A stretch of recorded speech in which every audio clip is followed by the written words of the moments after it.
Hey guys, welcome back to the channel. Thank you guys who have been tuning in on Twitch. It has been a lot of fun unboxing the new XTRFY MZ1 wireless live on stream with you guys. Just so you guys are aware, of course, this is the wireless version of Zeiss Rail made in collaboration with XTRFY.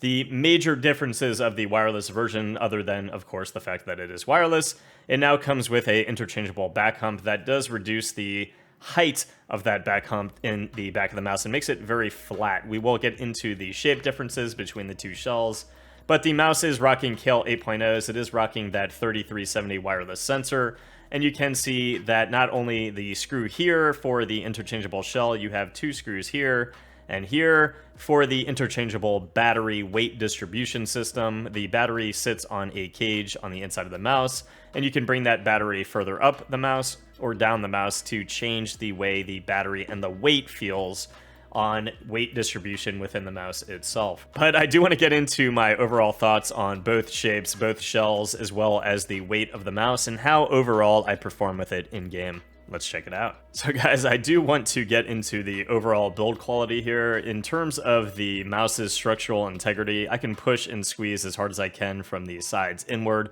and this thing does not creak or flex at all on me. I can push from the top down, the bottom up, same thing.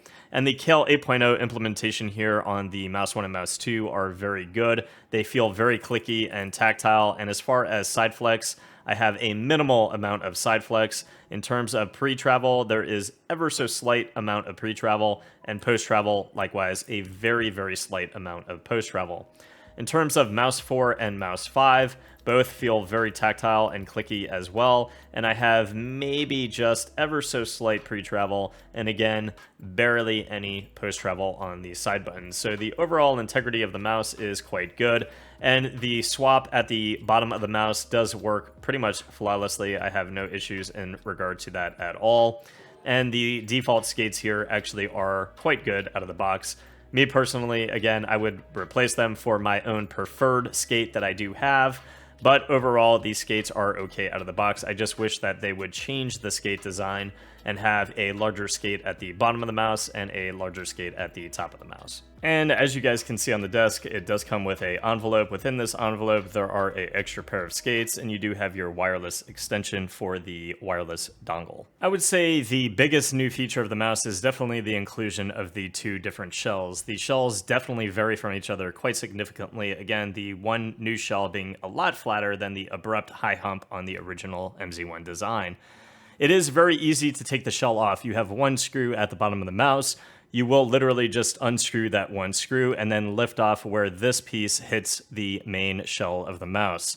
And swapping the shell in is very easy. You will just click it right into place. And then again, if you do want to take it off, you will pull up from that shell where the shell hits the main base of the mouse. And you guys can see the size comparison lengthwise and hump-wise in terms of the Starlight 12, and the mouse also next to the Razer Viper V2. The mouse with the smaller hump is flatter than both mice. And guys, one of the things I want to do is talk about how the mouse feels for me personally in game, and I will throw up clips from one Apex match on the left from one of our recent streams.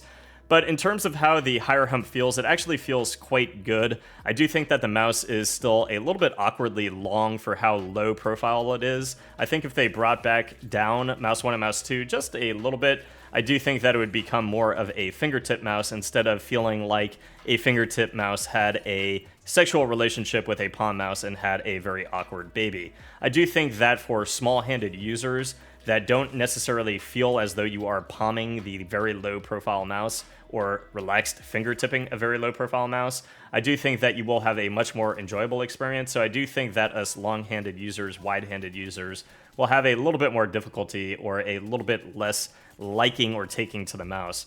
When we swap to the lower profile shell, I do think that for me personally, with my long and wide hands, it almost makes the mouse feel like a extension of my index and middle finger, and it does make it feel good in terms of a shape feel under my palm, but in game I actually began to realize how awkward it really is.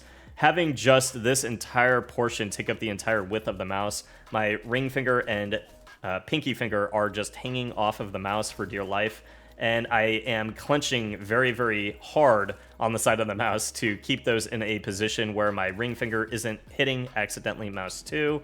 but also not dragging on the pad. And with that, I did notice quite a bit of worse aim, worse feel in game. But again, thankfully, we do have 2 shells to choose from. And again, I played quite well on the main shell of the mouse. The only other thing I would bring up is in game, you really can feel while you are whipping the mouse around very quickly where that battery is in the mouse. So I really do wish that they would do away with the cage system. But I do think that with that battery cage removed, with a smaller battery, which I probably will mod myself, I do think that the mouse would feel a heck of a lot better with weight distribution that is perfect and a mouse that feels very light. This mouse is 61 grams, but again, because of how narrow the mouse is and how the mouse is designed, I can feel where that battery is when I am whipping the mouse around, and it just doesn't feel as good as something that might be a little bit more weight distributed at 61 grams. Also, there isn't software that I know of for the mouse, but there are a lot of key commands where you can see cool things like your battery life. So guys, just to recap, I think for small to medium-handed users, you guys might have a very enjoyable banger of an experience with the XTRFY MZ1. For me, being a long-handed user and a wide-handed user, the mouse really isn't my cup of tea, but I did play well with the higher hump. I do think that us big-handed users would have a issue with how small and narrow the mouse is with the lower hump, but overall, it is a fun and unique experience, and I do love fun and unique things on the market. In terms of the Kale 8.0 implementation here, it is very good. The mouse is 61 grams, but again, you can feel where that weight is in the battery cage as you are moving it around the mouse, and when you are trying to quickly track people in Apex, making the mouse feel, with how small and narrow it is, a little bit heavier than that 61 grams. I do wish that they would do away with that cage system, maybe do away with the RGB in a future version, make it a lot lighter than it currently is, and maybe just have it distributed equally from the factory that is actually manufacturing the mouse in general. But overall, again guys, it is a unique experience and it is fun to use. The mouse is $120, and you will have to kind of make a decision if that price is right for you to upgrade from the MZ1 wired if you already have one. My personal opinion, as I am a large-handed user, I would rather have something like a Viper V2 or a G Pro Superlight.